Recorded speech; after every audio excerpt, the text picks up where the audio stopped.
Olá, hoje é sexta-feira, 20 de março de 2026. O grupo de conjuntura está aqui reunido para mais um dos seus podcasts, hoje com a presença do nosso amigo aqui, Elder Queiroz, que nos socorre toda vez em que a questão energética, em particular do petróleo, pega fogo, e obviamente essa é a situação atual. É, Helder, essa operação Fúria Épica, né, Uhum, lançada pelo Trump, completa amanhã 3 semanas. E depois de uma reação relativamente moderada dos mercados na primeira semana da guerra entre Estados Unidos, Israel e Irã, o espalhamento do conflito, né, por outros países da região, o fechamento do Estreito de Hormuz, tudo isso acabou levando os preços do petróleo a uma escalada, né? Aquela reação moderada ficou para trás e para um patamar de US$ 100 ou um pouco mais o barril, onde tem ficado nos últimos 8 dias. Hoje pela manhã, antes da gravação desse podcast, a cotação do barril do tipo Brent rondava os US$ 108. Eu sei, Helder, né, é difícil sempre falar em situações como essa, né? Um momento de incerteza gigantesca, potencializada pela personalidade do presidente Trump, né? Por exemplo, ontem mesmo ele procurou acalmar os mercados, dizendo que não vai colocar tropas em lugar nenhum. uhum, E hoje os jornais já estão noticiando que o presidente americano avalia enviar tropas terrestres para uhum, tomar a ilha de Carg ou outras ilhas e viabilizar a passagem, a abertura do Estreito de Hormuz. É por isso, obviamente, tudo que a gente pode fazer hoje é pensar nas implicações do quadro, tal como ele está nesse momento, né? Sujeito a todo tipo de reviravolta provocada aí pelas ações dos atores envolvidos. Bom, eu gostaria, Helder, de dividir, de organizar essa nossa conversa aqui, dividindo o tema em três partes. Vamos ver se a gente consegue isso.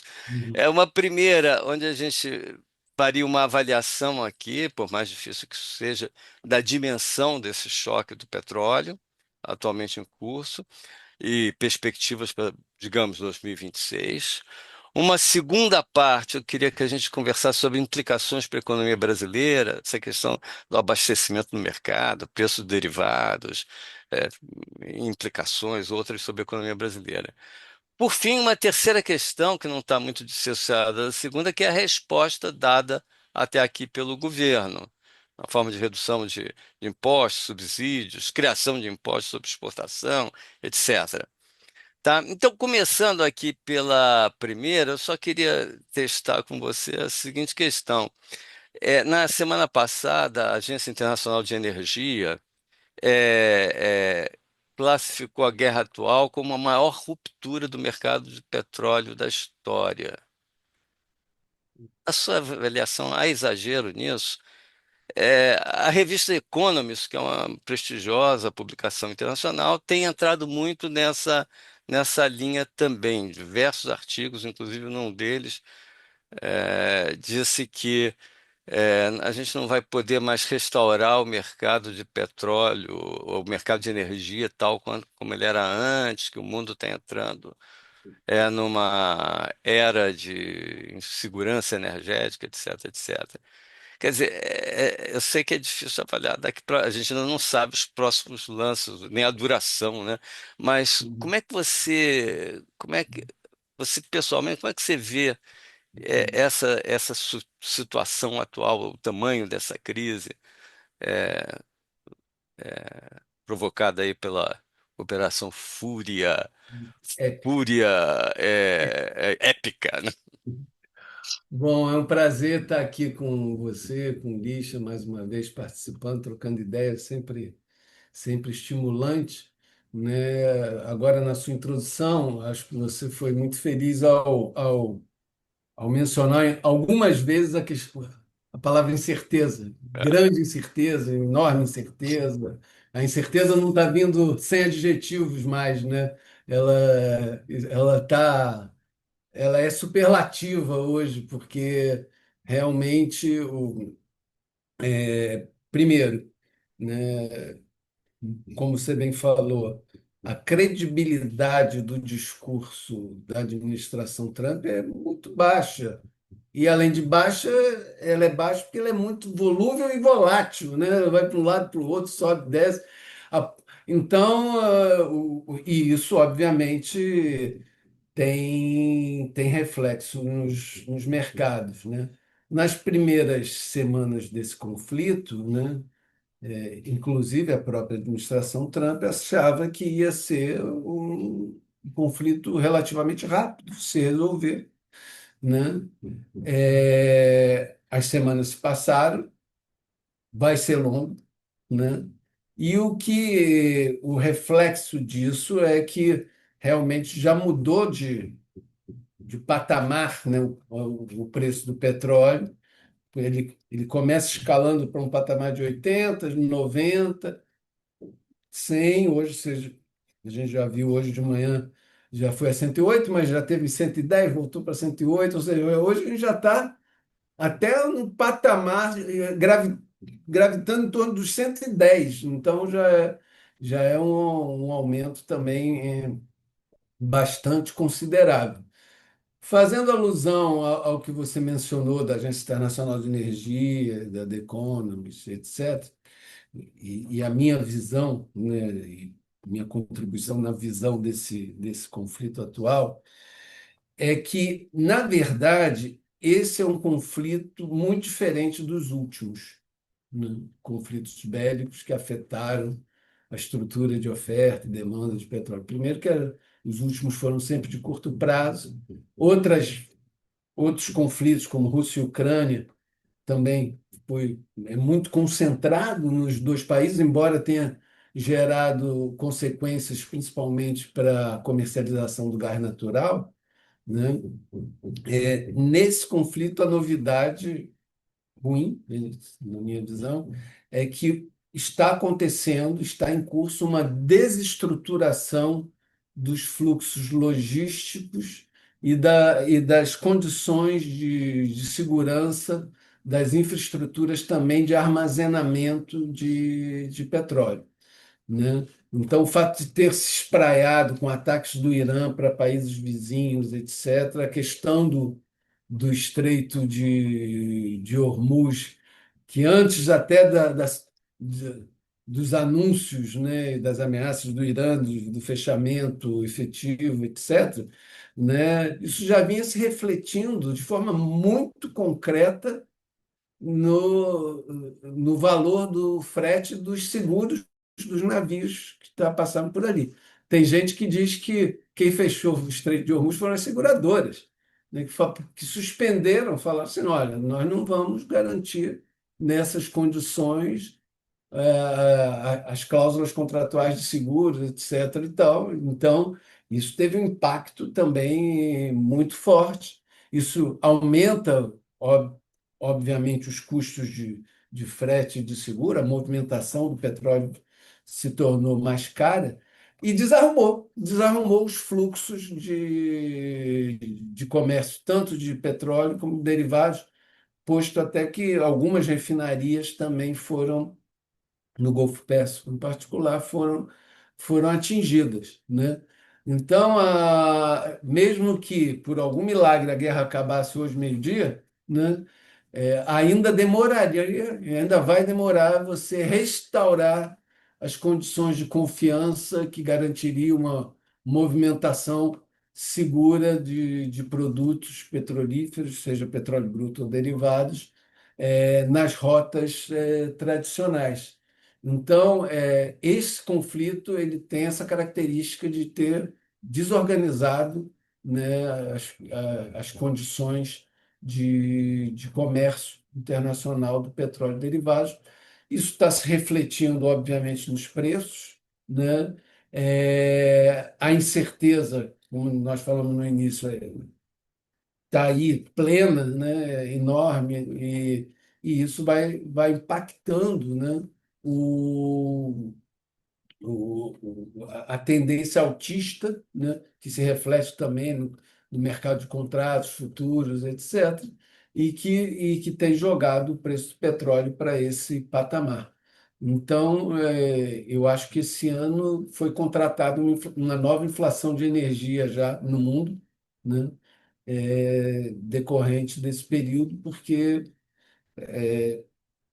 acho que não vai ser automático, né, você voltar para patamares inferiores, né, de preço, até que realmente se restabeleça, né, todo o conjunto de condições operacionais seguras para produzir e movimentar. Um último comentário, né? No caso do gás natural, esse impacto também tem sido muito forte, né?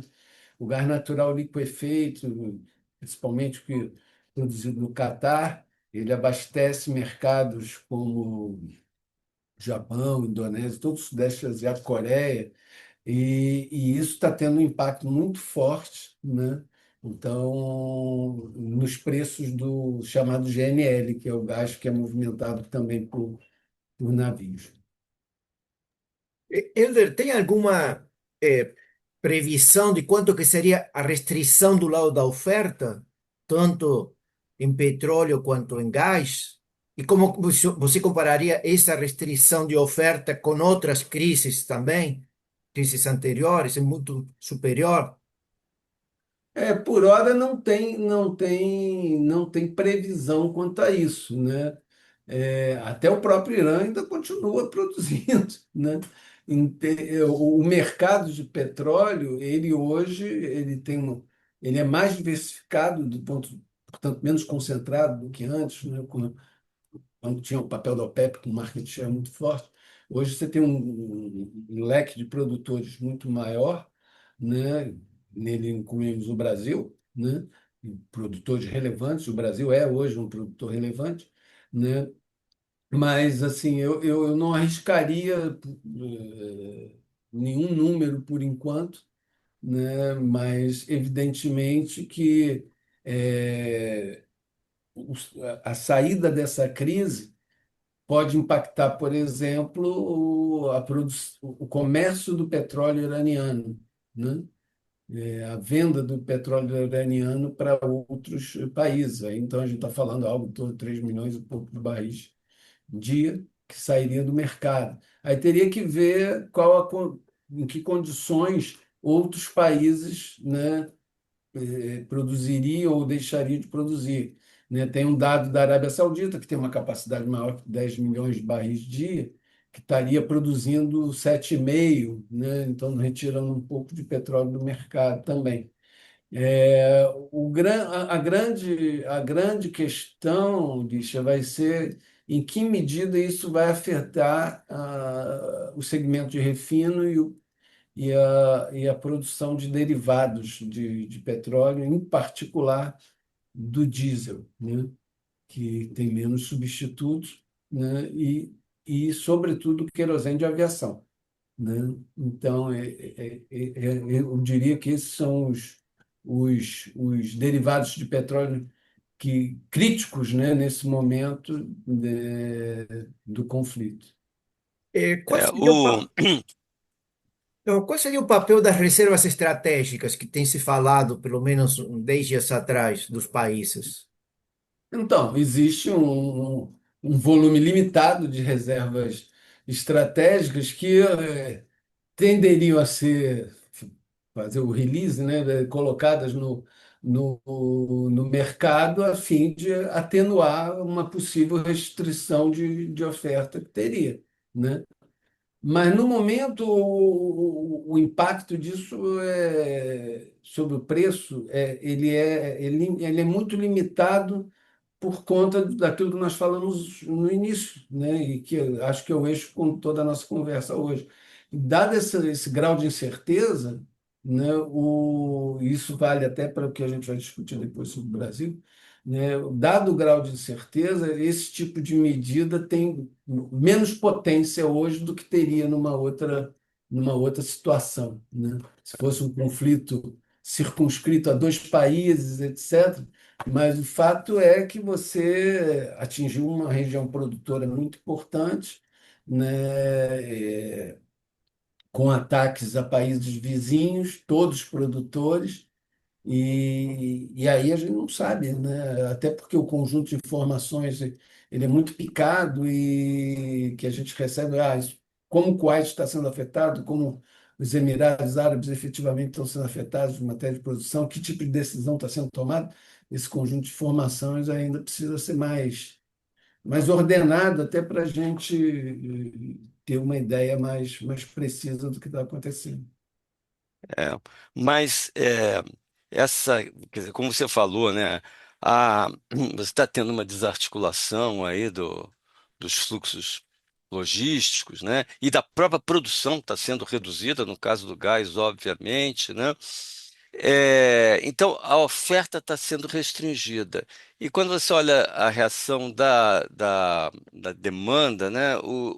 As políticas econômicas dos das economias centrais e também do Brasil, né, tende a ser no sentido de minimizar o repasse aos preços, o Uhum, que contribui para manter a demanda. Então, uhum, porque, no fundo, quando você está tendo uma restrição de oferta, os estoques até podem ajudar temporariamente, mas se não houver uma uhum, claro. redução do fluxo de demanda, os preços vão para o espaço, né? E é o que você está falando aí.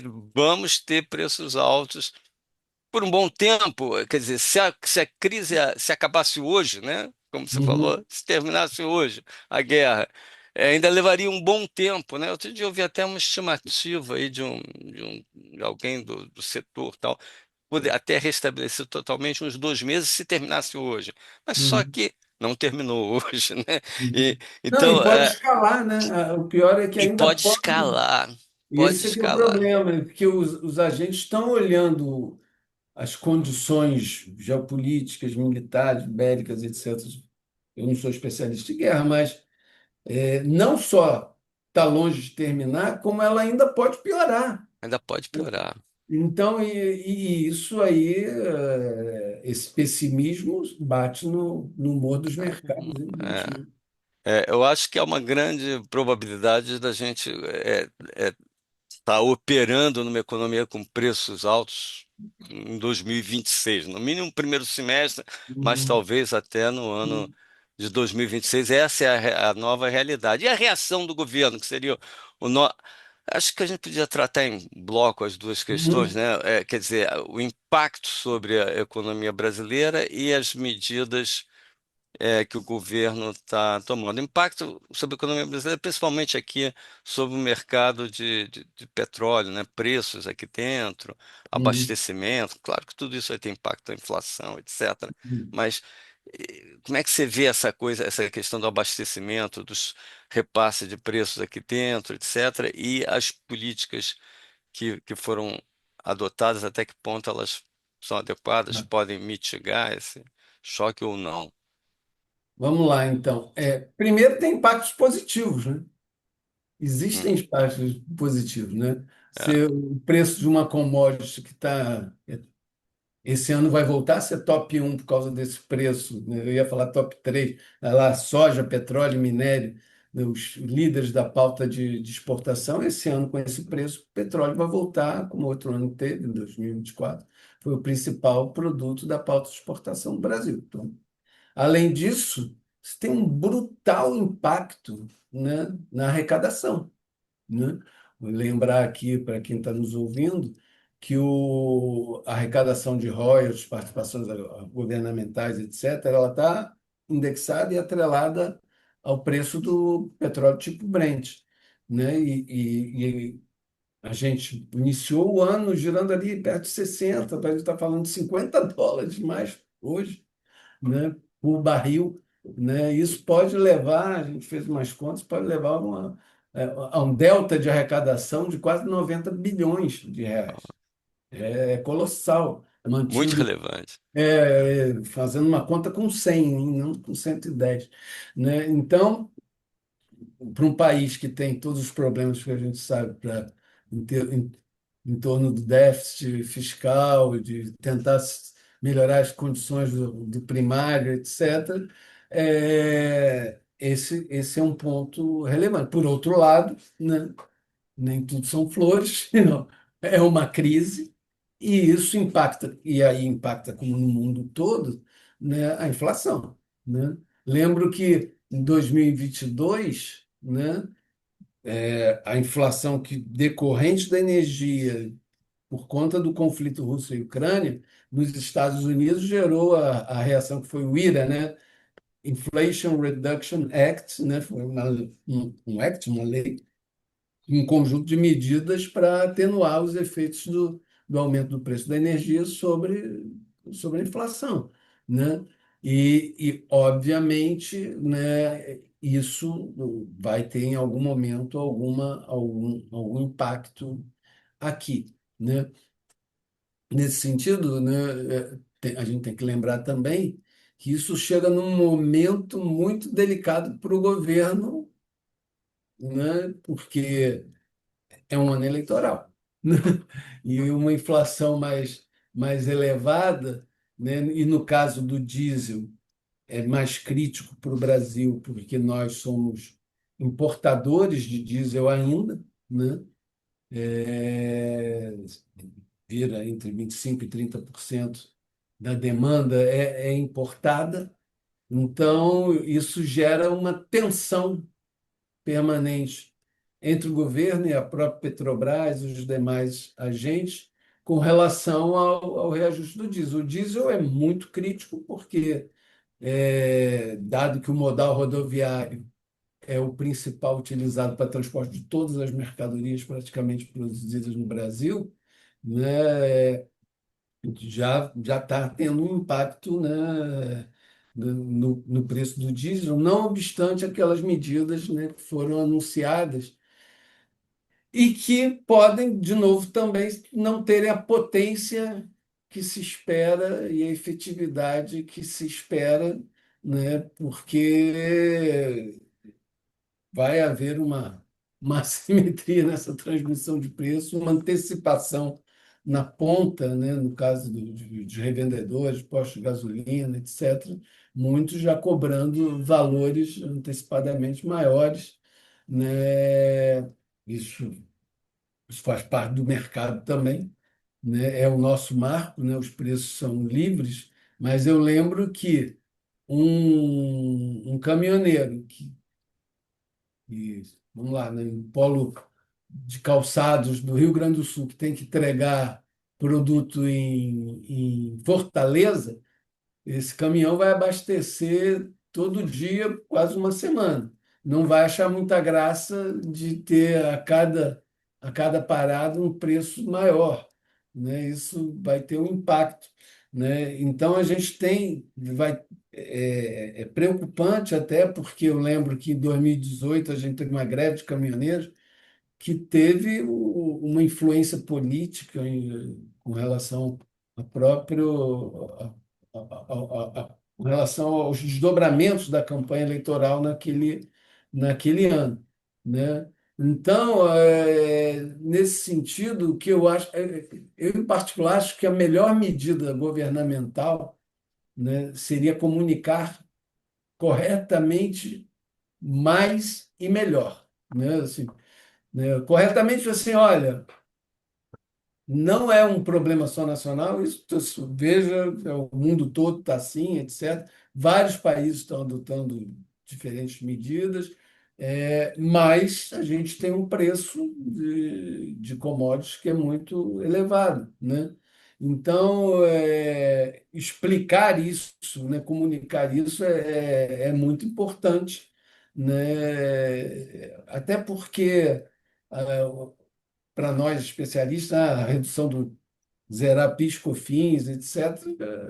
A gente trabalha com isso, mas a população, né, ela não vai entender. E até por conta daquilo que a gente falou antes, né?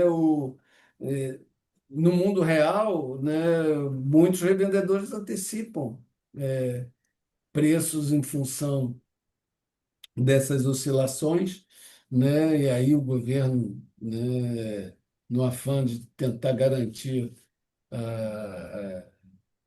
que não haja esse abuso, tem tentado alguns instrumentos, mas, de novo, dado que ainda o preço, com relação às medidas desde que foram adotadas, o preço subiu já, né? Então, de novo, a potência do instrumento ela fica comprometida nesse momento de incerteza. O diesel, de novo, né? Por ser importado, né? Se os importadores, né? Algumas distribuidoras, outras empresas que são especializadas na comercialização e na importação, etc., não tiverem um preço para internalizar o produto aqui adequado, não vão importar, não vão comprar um diesel mais caro lá fora para colocar aqui dentro, né?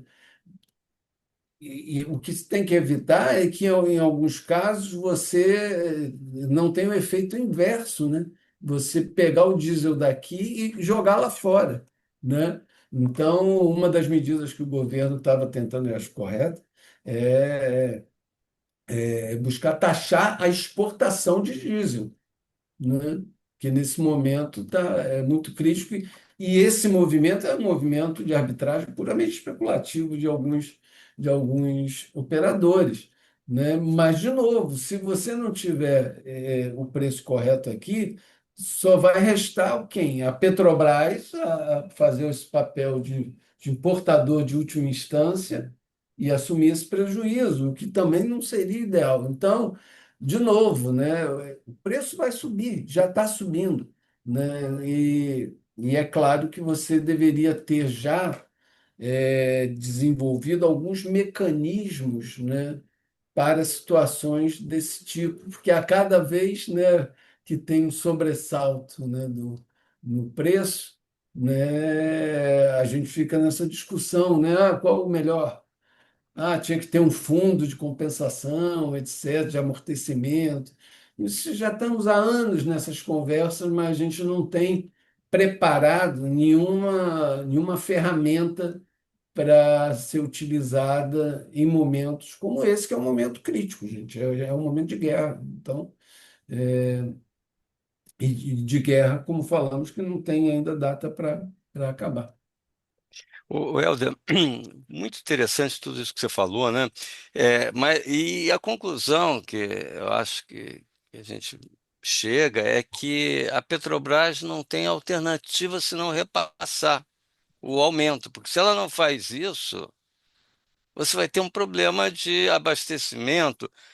É, Poderia até se não, levar a isso que você falou, né? De repente o preço está mais baixo aqui, exportação, aliás, a tua explicação aí sobre a racionalidade, uma racionalidade do imposto sobre exportação do diesel foi muito interessante. Eu não tinha visto isso ainda, mas Uhum. muito interessante. Se você não faz isso, você pode ter esse movimento totalmente produtivo. Aliás, não é só o Brasil, muitos países estão ou criando impostos ou restringindo as suas Sim. exportações derivadas, o que E tem complica alguns que ainda mais. tabelam os preços, etc. Nesse momento, assim, tem instrumento de toda a natureza e que depende, claro, das respectivas estruturas nacionais de oferta e demanda e tal, mas tem diversos instrumentos que estão sendo adotados com esse receio de ter um impacto sobre a inflação, né?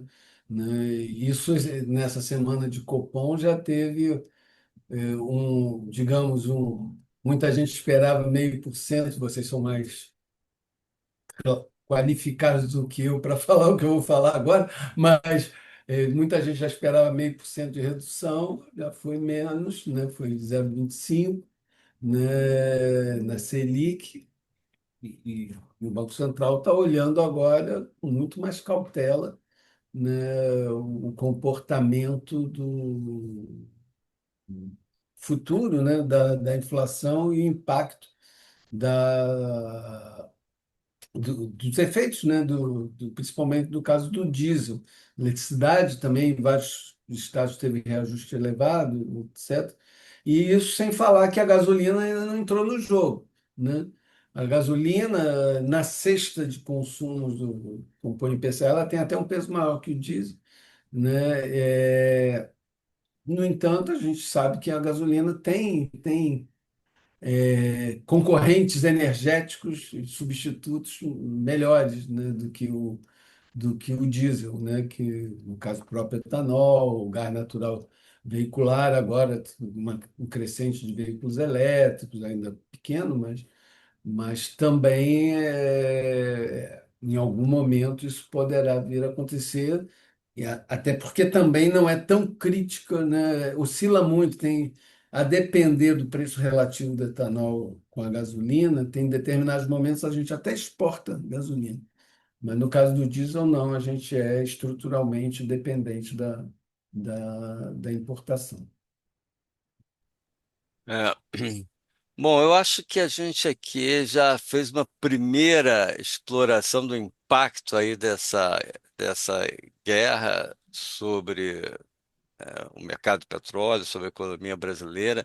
Vimos que é muito importante esse último ponto que o Helder colocou aqui logo há pouco, sobre a questão até do impacto no nível de atividades, na medida que a política monetária aqui é, já sentiu, né, o efeito possível sobre os preços e teve que fazer um reajuste menor dos juros para baixo do que faria.